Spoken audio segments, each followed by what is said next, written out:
J'ai toujours eu des rêves plein la tête. Petite, mon plus grand rêve c'était d'être médecin. C'était même plus qu'un rêve. À cette époque, j'y croyais. Je pensais réellement que ça allait devenir mon futur métier. Je pensais réellement que j'en étais capable. J'y croyais tellement que je me projetais déjà en tenue de médecin en train de sauver des vies. En vérité, je ne me voyais pas faire un autre métier que celui-ci. Petite, j'avais une imagination débordante. Et au lieu d'être sociable et de tout faire pour me faire des amis, je préférais être dans ma bulle et imaginer réaliser tous mes rêves.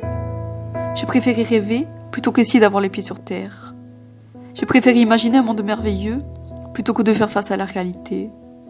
Je préférais parler avec des amis invisibles plutôt que de voir qu'en réalité, je me sentais très seule.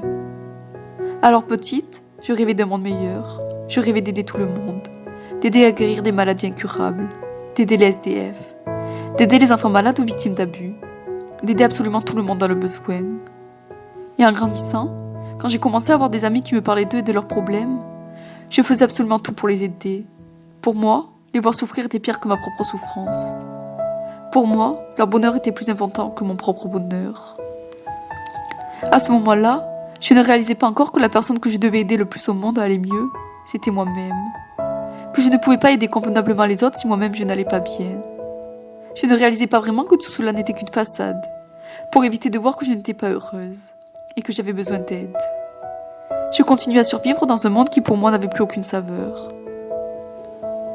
Petite, je voyais déjà comment était mon entourage. Mais généreuse comme j'étais, je préférais voir le bon côté. Je préférais les aider, quitte à m'oublier.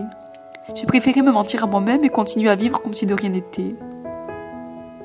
En grandissant, mes amis me prenaient tellement pour quelqu'un de naïf, à qui on peut mentir et trahir sans que je réalise ou dise la moindre chose.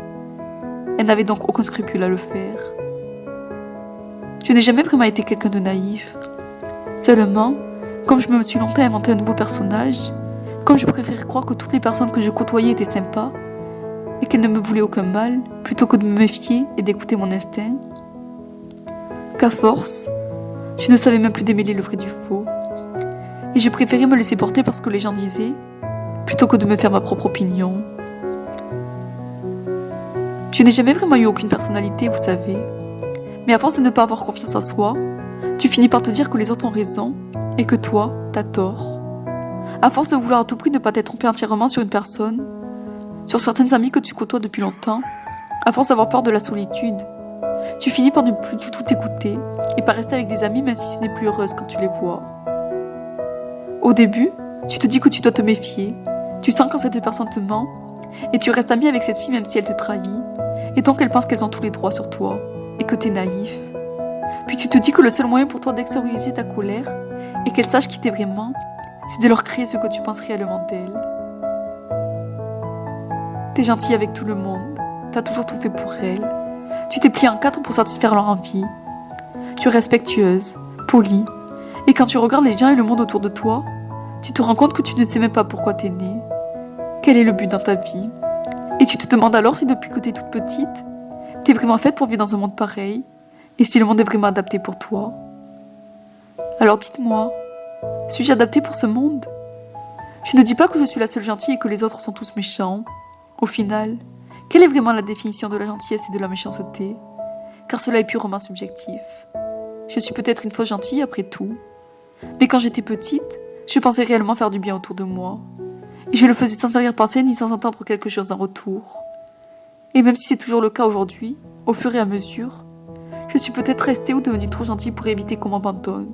Et pour éviter qu'on pense du mal de moi ou qu'on me voit différemment.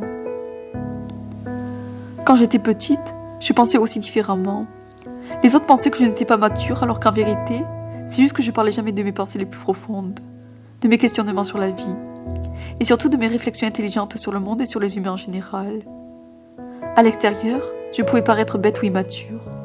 En même temps, les autres me percevaient comme ça car c'est comme ça que je me montrais. Mais avec le recul, je pense que je me montrais comme ça quand je voulais peut-être pas qu'on me voie différemment. Je voulais peut-être me fondre dans la masse et qu'on m'accepte. Sauf qu'en grandissant, les autres me donnaient un âge mental différent de ce que je ressentais au plus profond de moi. J'ai alors continué par garder mes pensées pour moi. Je voyais très bien qu'en réalité mes amis n'auraient peut-être pas les mêmes pensées que moi. Et que les réflexions que j'avais sur le monde qui nous entoure, sur la psychologie, ne correspondrait sans doute pas à leur perception des choses. Alors que c'est normal que tout le monde pense pas pareil, non?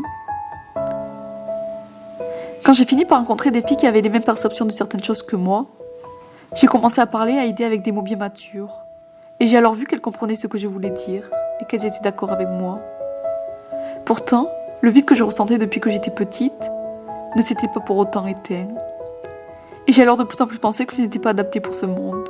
Surtout en sachant tout ce qui se passait dans le monde, toutes les personnes en souffrance que je ne pouvais pas aider, et toutes ces personnes qui étaient si méchantes envers les autres, mais qui arrivaient à avoir des amis qui les aidaient, et moi, qui étais si généreuse envers tout le monde, mais qui pourtant, personne ne savait réellement ce que je ressentais, et donc personne ne pouvait m'aider réellement. Suis-je adaptée pour ce monde? Suis-je faite pour vivre dans un monde avec autant de guerres et de souffrances? Suis-je faite pour vivre dans un monde où les personnes qui sont méchantes sont applaudies et respectées, et les personnes qui font toujours tout pour les autres et ne jugent jamais sont critiquées et non respectées aux yeux des autres? J'ai essayé d'être méchante, je vous jure que j'ai essayé, mais au final, quand j'essaie, ce n'est même pas de la méchanceté. Je me replie juste sur moi et arrête d'aider les autres ou fuis les conversations importantes. C'est impossible pour moi de devenir méchante, car ce n'est pas dans ma nature profonde. Mais par moments, j'ai juste envie de le devenir, auprès des personnes qui le méritent vraiment, pour qu'elles voient ce que ça fait. Et je me dis peut-être qu'à ce moment-là, je serai enfin respectée. J'ai même envie de devenir méchante auprès d'elles, juste pour faire du mal, comme même enfant m'en ont fait. Mais ce genre de pensée n'est généralement pas dans mon habitude. Ce n'est tout simplement pas moi. C'est dingue quand même de changer à cause de ce genre de personne. Cette question qui me trompe dans la tête reste un suspense. Suis-je adaptée pour ce monde? Personne ne le saura vraiment, même pas moi. Ou alors, c'est le jour où il m'arrivera vraiment quelque chose de grave, que je réaliserai alors que le monde a peut-être été jamais adapté pour moi, et que ça vaut vraiment le coup de la vivre. Il n'en faudra sans doute pas en arriver là, du moins je l'espère, mais pour le moment, plus j'avance dans la vie, et plus j'ai la sensation qu'à force de toujours tout faire pour m'adapter pour ce monde, et pour les personnes que je côtoie, je perds la notion de ce que c'est vraiment de vivre pour moi, et je me demande réellement si le monde est adapté pour moi. Quand j'étais petite, j'avais des rêves plein la tête, mais en grandissant, je me suis demandé si justement je rêvais pas un peu trop. Et cela m'a fait prendre conscience que comparé aux autres, qu'au lieu de me faire des amis et de sortir, de rigoler avec les autres, petite, me réfugier dans mes pensées et avoir la tête dans les nuages, prouve que j'ai toujours été différente de la plupart des enfants de mon âge, et que je n'ai peut-être jamais été vraiment adaptée pour ce monde, et pour les personnes qui m'entourent.